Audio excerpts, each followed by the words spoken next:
that this was an actual threat that was imminent, and they still want a nuclear weapon while chanting death to America so much it's just become, you say it on TV, it almost sounds like you're telling a story. All right, folks, buckle up. We're diving deep into the murky waters of Iran policy, and trust me, it's a whirlwind of hot takes and questionable loyalties. We've got Marco Rubio dropping truth bombs, and some folks like Joe Kent seem to be living in an alternative reality when it comes to the Iranian threat. Is it selective memory or something more, politically convenience?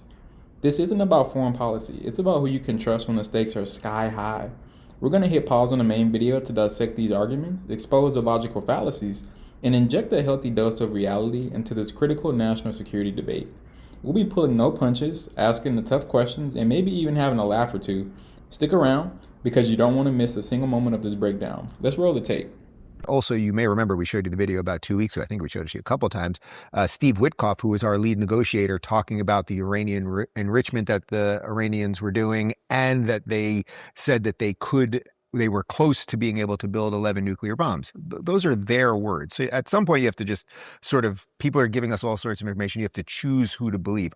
To me, it's a little tough to believe a guy who was working in counterintelligence suddenly comes out against the war. We've shown you many tweets and previous comments of Kent where he's completely foregoing after Iran over the years. And then the next day goes on Tucker Carlson, who has been the most radically anti-Trump person on the right, if Tucker is even on the right anymore. So something seems a little bit thin there to me. But as it pertains to nukes and ballistic missiles and all of the bad things, the exporting of terrorism quite literally all over the world that Iran's been doing for years. Hold on a second. Something seems a little bit thin there to me. You think? This isn't just a quote-unquote thin argument. It's practically transparent. We're talking about a guy, Joe Kent, who apparently had a completely different take on Iran for years, urging Trump to go after them, and then suddenly, poof, he's doing a full 180? It's like someone who loudly complains about fast food for a decade, then gets a job at McDonald's, and suddenly declares Big Macs are health food. Come on, bro.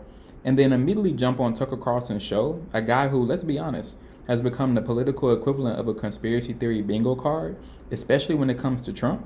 The optics here are less about a genuine change of heart and more about a strategic pivot for, well, you can fill in the blank.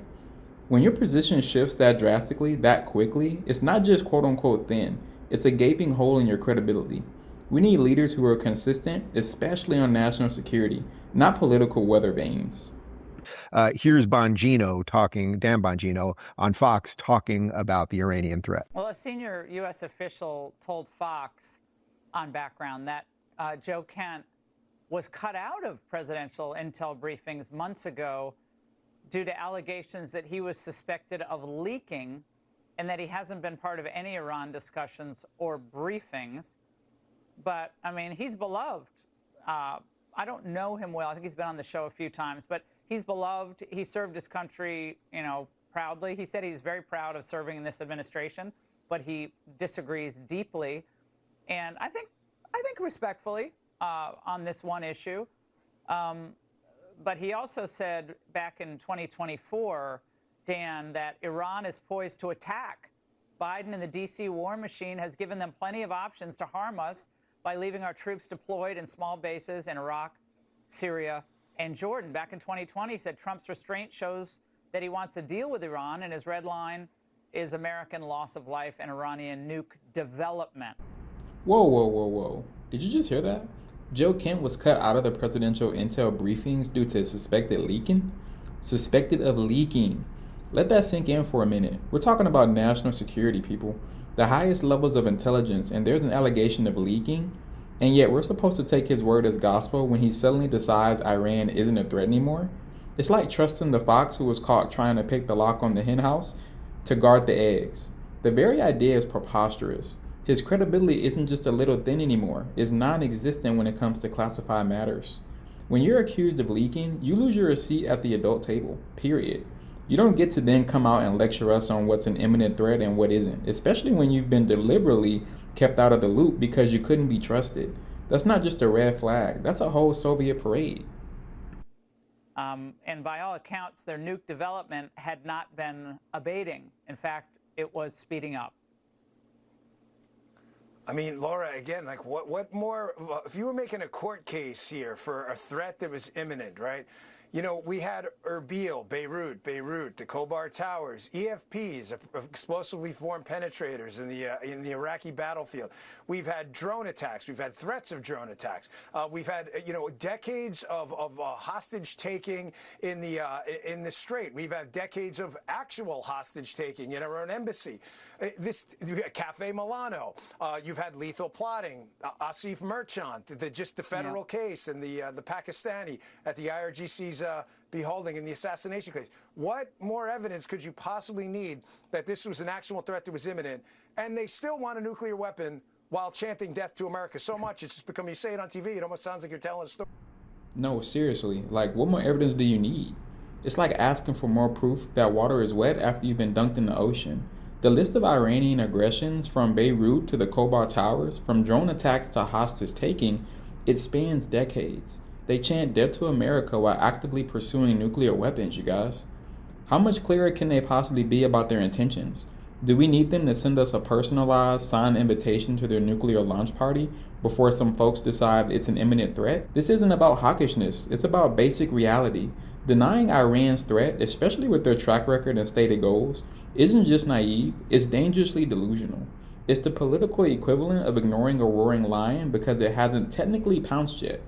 Let's not wait for the pounce, folks. Some threats are just too obvious to ignore.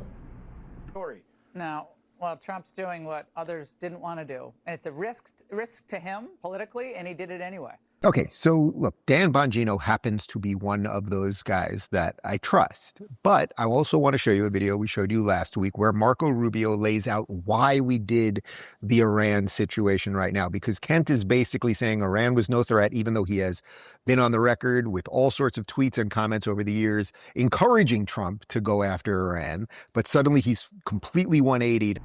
And there you have it, folks. The layers of denial, the flip-flops, and the sheer audacity of some of these arguments are truly astounding. When it comes to national security, especially with a regime as volatile and as dangerous as Iran, we simply cannot afford to play political games with the truth. Marco Rubio and others are laying out the cold, hard facts, while some, like Joe Kent, seem more interested in rewriting history or playing contrarian for the clicks. We need leaders who are clear-eyed, consistent, and committed to protecting American interests, not those who waffle based on the political winds, or even worse, have their credibility undermined by serious allegations. What do you think? Is Joe Kent's sudden change of heart believable, or is there something else at play here? Let us know in the comments below. Don't forget to like this video, subscribe to the channel for more no-nonsense political analysis, and hit that notification bell so you never miss a beat. Until next time, stay vigilant, stay informed, and always question the narrative.